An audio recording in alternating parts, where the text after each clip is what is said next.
Hey everybody, this is Yoritomo and I'm back with another AFK Cats video for you.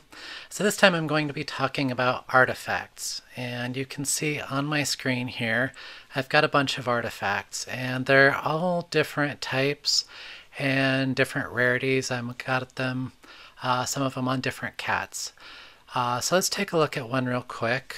So this is a Sharpshooter's Necklace that's common, and you can see that it can go up to level 10.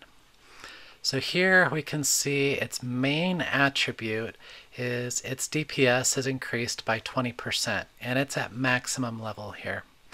It has an elemental attribute, and in this case, if it's on a fire cat, it adds a 10% chance to hit the enemies. It also has one secondary attribute here, and this one is 15% range. So we can take a look and see that the max level is 10 on a common. We can take a look at the same Sharpshooter's Necklace in a rare version. It goes up to 15. And then we've got an epic version here. It can go up to level 20. And then at the top, that same thing we have at level 25. So here we can see that if it's a legendary artifact, it can go all the way up to level 25, which means that the maximum on its main attribute goes up a lot higher. It also allows you to see that a legendary can have up to 4 of the secondary attributes. So that's really the main difference between all of the different levels of artifacts. They have higher levels, which increases what the maximum the main attribute can be and the number of secondary attributes. So let's take a look at what you can have for main attributes, elemental modifiers, secondary modifiers.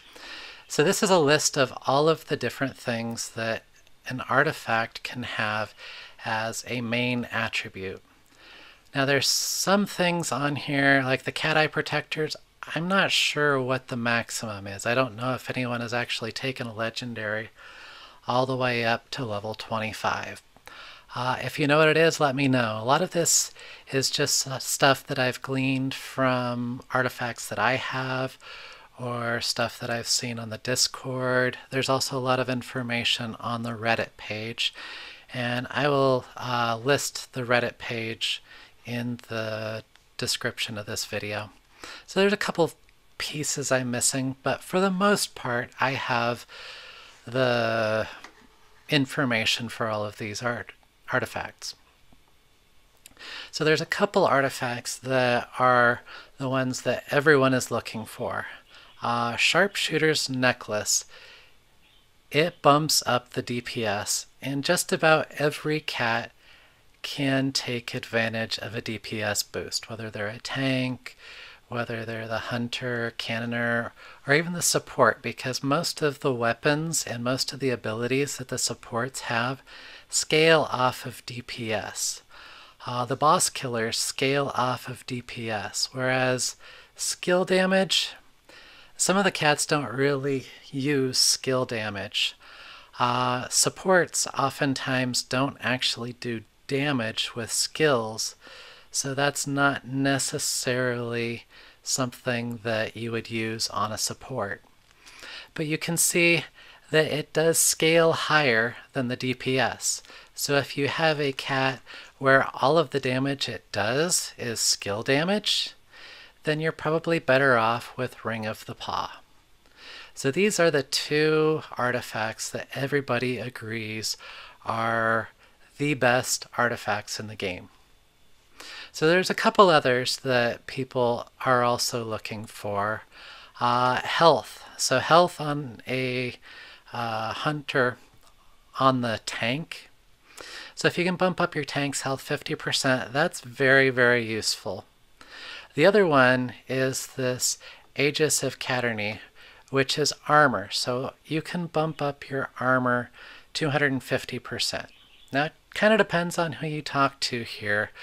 The main dev for the game, Luco, he says that health is the third one that you're looking for. Some of the guys in the top clan in the game have also said that the armor increase is really helpful. I've found that to be the case as well, but evidently armor increase doesn't scale up linearly, so after a while, more armor doesn't necessarily help you. So that's something to think about. The rest of these are very situational. Sometimes with the Frosty Tiara, damage dealt to stunned. So if you've got a team that's built around stun, it could be helpful. But one thing to think about there is that the enemy team isn't stunned 100% of the time. So it's very helpful, but you may actually be better off with the Sharpshooters Necklace with DPS just because the team isn't stunned 100% of the time, or silenced 100% of the time, or feared, or frozen. Now, one thing that's interesting is that if you do end up trying to make a poison team or a burn team, generally speaking, your target will be burning or poisoned pretty close to 100% of the time. So in those cases, you would probably be better off with these artifacts that are specific for poisoned or stunned. They really aren't meta teams right now. We'll see what happens after we have the shakeup and the Stardust. But if you build those teams, think about those. Another one to think about is the CC resist. So if you have a cat that you're wanting to keep going the entire round, and you might not care too much about DPS or other things, this would be quite handy against the meta team of stun and silence. So it's only 40%, but maybe it's a cat that does boost the CC resist of the rest of your cats. It may allow you to stay alive and do the damage that you're trying to do if the team you're going against is trying to shut you down with stun and silence. Something to think about. The healing done, healing received. I think there's places for it, but oftentimes the DPS is going to be more useful. So healing done on a support, that could be handy, but the DPS will generally bump it as well and allow you to do the damage and everything else that goes with DPS. So that's kind of an overview of the main artifact attributes. So there's also the elemental artifact modifiers. So these will be for a specific element or type of cat. So it will be fire or water, earth, sun, moon. And it will only work for that type of cat. So these modifiers are larger than the secondary modifiers, but that's because they're limited to the type of cats. And there's really good things here, like the skill damage. You can bump up your skill damage 50%. And if we go back to the main attribute, skill damage only goes up to 75% as a main attribute. So if you get a maximum roll on skill damage, that's almost as much as the main attribute, which is really pretty cool.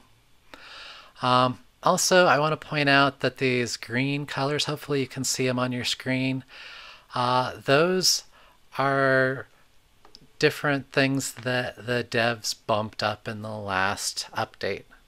So there were things like the critical damage. People weren't really using that because you have to have a crit for it to happen, so they bumped those up. The CC resist, so they bumped that up as well. So that could be really handy if you've got the helmet and then you've got this on top of it. You could have 60% CC resist. We've got DPS, can go up to 35%. And there's a few things that have a lowered chance of hitting.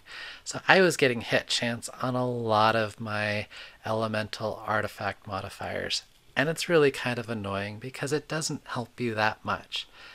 And I'm really glad they lowered the chance of being your elemental modifier. You'll also notice I have a couple holes here. I'm not sure what the minimum armor modifier is. So when you're updating these artifacts, minimum is 1 star, this is 2 star, and this is 3 star whenever you roll those. So let's take a look at the secondary. So there's a lot more of the secondary artifact modifiers. And here again we've got 3 things that have a lowered chance. Range, I would always get a 3-star maximum roll, but I got range a lot and it's pretty much worthless. Moving speed, I got that one a lot too, and that one is also absolutely worthless. I can't really see any reason why you would need that. So they lowered the chance on those, and hit chance here as well. We've got a lot of different things that are on this list that aren't on the other lists. And one of them, chance for on-hit effects. So that can be very handy. That's kind of a mini Alice there. Never actually gotten that on any of my artifacts.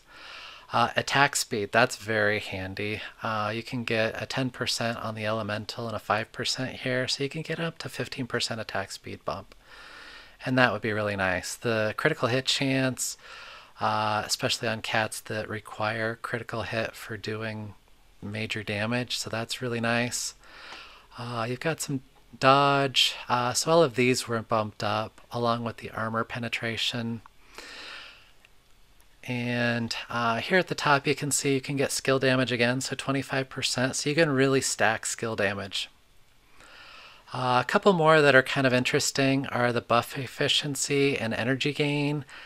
I've never gotten any of those on artifacts. I could see that they could be very helpful. I'm not really even sure if this is the maximum. This is just kind of a guess. But energy gain, whenever you hit, if you get energy gain, you're going to use your weapon skills a lot faster. The buff efficiency, so whenever you get a buff from another cat, say it's boosting poison by 50%, this would bump up that 50% by 15%. So there's a lot of cool things that you can do here with all of these modifiers, and it really just depends on whether or not you can get everything lined up the way you want it. So let's take a look at some of my artifacts real quick. So you can see that I've been very lucky with the necklaces, and some of them are pretty good here. So this one, I've got it maxed out, and I've got 50% skill damage to Sun Cat, so that's really nice. The shield strength here, though, I've heard that that's just when a cat is creating a shield, so like Calypso. So even if this cat has a shield on it, it doesn't bump up the shield strength. That's what I understand anyway. Here we've got an increase in the armor, so that's nice, but here's that lousy range modifier. Dodge chance might be handy. So this is a pretty good one. Another one that I have is amazing so far. So we've got 50% skill damage and another 25% skill damage on top of that, on top of a DPS that will go up to 50. So let's take a look at upgrading this one, see how far we can take it. There's level 12, 13, and 14. So it doesn't look like we'll be able to do that new attribute roll today. So we've got other ones here. We've got the cat eye glasses, increasing the hit chance. Most of your cats already have 90 to 92% hit chance, so maxing this out I don't really see happening. I do have this one here that is hit points, but we've got a hit chance roll, unfortunately. I've got a Ring of the Paw, and again I've got a hit chance roll. So you can see how sometimes you get really amazing rolls and sometimes they're kind of lousy.